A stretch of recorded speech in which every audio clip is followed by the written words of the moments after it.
Hello from Tajmotormedics. I've got Skoda here, Skoda Kodiaq on a 2018 plate.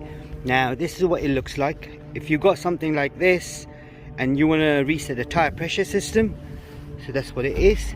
To do that, first of all you need to check how much air your tire needs. So you've got all the sizes right there. So you've got 17 inch, 18 inch, 19 inch, 20 inch, and these are the pressures right here as well. So they are in bars. And to see what size you have, right there you can see it's 235 50 19, and the pressure you want in there is 2.4 all round. But if you want eco, then it's 2.7 2.7, and if you've got a full load, then it's 2.6 and 3.1. We've done 2.4 all round on customer's request. And I'm just going to get in the car.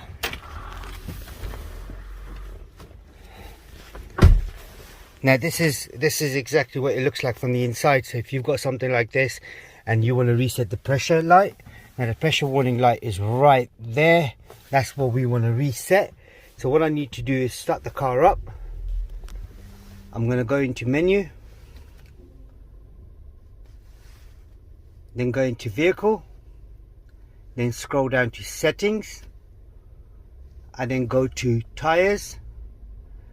And then it says you can do a lot of stuff here anyway, but I'm going to just set the pressure up now. So I've click on this one here, confirm, and at the top you can see the tire pressure is restored.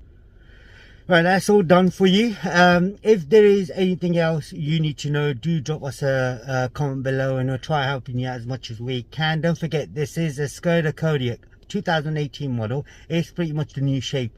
And you're wondering how to reset the service light as well, we'll have a video in the playlist for Skoda.